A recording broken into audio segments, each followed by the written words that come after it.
सभी मेरे योग प्रेमियों को आचार्य बलदेव का प्रणाम। आइए दोस्तों, हम आज दूसरे दिन दूसरी वीडियो पे दूसरे प्रोग्राम पे चर्चा कर लेते हैं योग पे।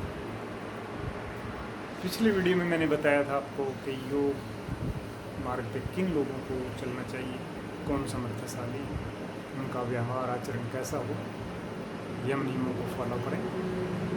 उसके बाद मैंने दूसरा स्टेप लिया था आसनों का, और आसनों में मैंने आसनों के बारे में बताया आपको क्या हमारे ऋषि मुनियों ने आसन कहाँ से लिए और कैसे उनका प्रयोग करके मानव जाति को आसनों में प्रत्येक बीमारी को ठीक करने की सामर्थ्य है। बस आपको ये पता होना चाहिए कि कौन सी बीमारी में कौन सा आसन करना चाहिए और कौन सी बीमारी में कौन सा आसन नहीं करना चाहिए। वैसे तो योग का लक्ष्य ये है कि स्वस्थ आदमी को स्वास्थ्य की तरफ ले जाना। योग आसन बीमार आदमियों के लिए नहीं बने हैं, ये तो स्वस्थ आदमी को स्वास्थ्य की तरफ ले जाएंगे। लेकिन बीमार लोगों पे भी इसके रिजल्ट देखे हमारे समाज ने, हमारे रिसर्चर ने, हमारे संतों ने, तब इसको बीमारों के भी प्रयोग किया जाने लगा बीमारियों में। और ये कोई ज़्यादा निश्चित नहीं है कि एक ही बीमारी पे एक ही आसन काम करेगा। एक बीमारी पे बहुत से आसन काम करते हैं। हाँ, उनको थोड़ा सा प्राथमिकता सेकेंडरी के आधार पे थोड़ा ज़्यादा महत्व दिया गया है।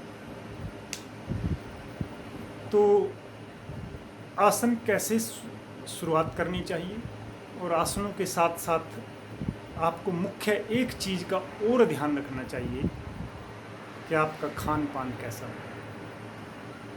क्योंकि बिना आपको अपना खान पान चेंज किए आसन ज़्यादा प्रभावकारी नहीं हो। बहुत से लोग शिकायत करते हैं, बोले जी मैंने 6 महीने ये आसन किया, वो किया, मुझे कोई आराम नहीं आया किसी बीमारी में। लेकिन आसनों का अन्न के साथ बड़ा संबंध है और अन्न का मन के साथ बड़ा संबंध है। जैसा खाओगे अन्न वैसा बनेगा मन, और जैसा अन्न खाओगे आप उसी हिसाब से आसनों पे आपके शरीर पे इफेक्ट पड़ेगा। अगर आप अपना अन्न शुद्ध रखते हैं, सात्विक रखते हैं, तो आपकी आसनों पे पकड़ जल्दी हो जाएगी। आप ऐसा भोजन, लचीला भोजन लेते हैं। लचीले भोजन में दाल, दलिया, खिचड़ी, हरी सब्जियां, जूस, दूध, घी, हल्का फुल्का ले सकते हैं। और तले हुए भोजन बिल्कुल अवॉइड करें अपने जीवन से, भी आपको स्वस्थ रहना है। और यदि बीमारियों में लिपट के ऐसे ही मरना है तो आप जो मर्जी खाइए, कोई रोकेगा नहीं आपको। क्योंकि हमारे बुजुर्ग इन चीज़ों को बड़ा फॉलो करते थे और हम उनको अनपढ़ कहते थे। हम आजकल अपने आप को ज़्यादा शिक्षित कहते हैं और उनसे ज़्यादा बीमार हैं। हमारे बुजुर्गों का मुख्य एक कारण था बीमारियों से बचे रहने का, क्योंकि वो शुद्ध खाते थे। गलत चीज़ें तो वो खाते ही नहीं थे। और योग में किन चीज़ों को जहर तुल्य बताया गया है वो भी मैं आपको बताऊंगा। पहले हम थोड़ा आसनों पे डिस्कस कर लें। वैसे तो स्वस्थ रहने के लिए ज़्यादा मतलब एडवांस आसन करने की ज़रूरत नहीं है, फिर भी आप करते हो शरीर के अनुसार तो अच्छी बात है। नहीं तो नॉर्मल आप सूर्य नमस्कार करें। सूर्य नमस्कार में 6 आसन आ जाते हैं। उसके बाद आप नॉर्मल सा अपनी बॉडी को गर्म करके करें आप सूर्य नमस्कार में, थोड़ा उससे बॉडी भी गर्म हो जाएगी, सूक्ष्म व्यायाम हो जाएंगे।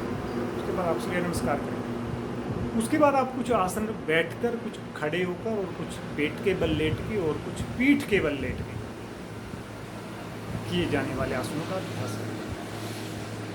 और हमारे ऋषि मुनियों ने हमारी पुस्तकों में, हमारे ग्रंथों में अलग अलग आसन बताए गए हैं। हमारे महर्षि पतंजलि ने कुछ अलग आसन बताए हैं, ज़्यादा बताए हैं। महर्षि घेरंड ने थोड़े से आसनों का जिक्र किया है, थोड़े से प्राणायाम का जिक्र किया है। उसके बाद कुछ मुद्राएं भी आती हैं। मुद्राओं का भी मैं आपके सामने थोड़ा बहुत जिक्र करूँगा, क्योंकि मुद्राएं वैसे तो बहुत गुप्त हैं, क्योंकि मुद्राएं उन्हीं शिष्यों को बताई जाती हैं जो उनको गुप्त रख सकें। मुद्रा का मतलब अगर हम आज के समाज से लगाएं, मुद्रा का मतलब तो धन, और धन को अपने कोई शो नहीं करता। अगर आपके पास 500 रुपये भी जेब में, आप उनको छुपा के रखेंगे अच्छे से। इसी प्रकार संतों में भी मुद्राएं बड़ी गुप्त विद्या, मुद्राएं छुपा के रख ली। उनका जिक्र नहीं किया फालतू का, थोड़ा बहुत किया। ज़्यादातर आप संसार में देखेंगे आसनों का डंक है, उसके बाद थोड़ा सा प्राणायाम का है, उसके बाद थोड़ा बहुत मुद्राओं का है, वो बिल्कुल गुप्त है, कम है। और मुद्राएं हमारे साधना मार्ग में बहुत सहायक है। पूरे के पूरे आसन जहाँ काम नहीं करते, वहाँ थोड़ी सी मुद्राओं से बात बन जाती है।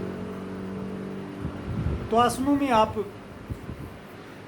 थोड़ा सा ये ध्यान रखें कि जिसका पेट का ऑपरेशन हुआ है वो पेट के बल लेट के आसन ना करें, और पीछे झुकने वाले आसन ना करें। और जिनका पीठ का ऑपरेशन हुआ है वो आगे झुकने वाले आसन ना करें। थोड़ी सी प्रिकॉशन है वो, अब अगर आप रखोगे तो आसनों पे आपकी अच्छी पकड़ हो जाएगी। जिसका टांग का ऑपरेशन हुआ है वो टांग पर वजन डालने वाले आसन ना करें। जिसका कोई बाजू का ऑपरेशन हुआ है या बाजू टूट गई थी, कभी हड्डी में फ्रैक्चर आ गया था, वो बाजू पे वजन देने वाले आसन ना करें। जिनके सिर में कभी ज़्यादा चोट लगी थी वो सर के बल लेटकर ज़्यादा आसनों का अभ्यास ना करें। तो ये थोड़ी सी प्रिकॉशन है, थोड़ी सी सावधानियों को लेकर आप करोगे तो आप एक परफेक्ट योगाभ्यासी बन जाओगे। तो वैसे तो हमारे ऋषि मुनि कहते हैं कि जितनी योनियाँ उतने आसन, 1,84,000 योनियाँ मानते हैं, 1,84,000 ही आसन है। मतलब प्रत्येक जीव जंतु एक विशेष आसन में बैठता है। इसलिए हमें जो इम्पोर्टेंट लगे, हमें स्वस्थ रखने के लिए 10 या 15 या 20 आसन मैक्सिमम आप अच्छे से यदि करोगे रूटीन में, तो आपके शरीर की नाड़ियाँ से सारा मल विसर्जित हो जाएगा और आप एकदम शांत आदमी हो जाओगे, बिल्कुल मन शांत हो जाएगा। और उसके साथ साथ आप खान पान का थोड़ा सा ध्यान रखोगे तो एकदम लचीला। हमारे योग में एक बात कही जाती है कि मनुष्य को झुकना चाहिए, आंधियाँ मगरूर दरख्तों को पटक जाएंगी, वही साख बचेगी जो लचक जाएगी।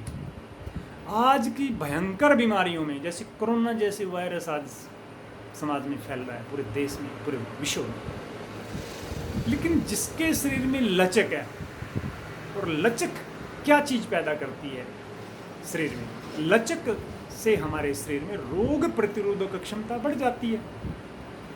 इसलिए आप बेफिक्र रहिए कि कोई वायरस आप पे अटैक कर देगा, कोई कीटाणु आपको हानि पहुंचा देगा, बिल्कुल भी नहीं। क्योंकि आपकी बॉडी ने अंदर से इतनी मजबूत बना दिया योगाभ्यास ने, आसनों ने, प्राणायाम ने, कि आपको कोई वायरस छू भी नहीं सकता, और अंदर प्रवेश की तो बात ही नहीं है। तो इसलिए 10, 15 या 20 आसन, सूर्य नमस्कार अलग से करें आप 5-7 मिनट को, क्योंकि सूर्य नमस्कार में 6 आसन आते हैं और 12 उसके राउंड 12 बार उसको करने से आपको बिल्कुल बॉडी मतलब पसीना पसीना हो जाएगी, टॉक्सिन आपके बाहर निकल जाएंगे, रोम रोम आपका श्वास लेने लगेगा यदि आपने आसनों पे अच्छे से पकड़ बना ली।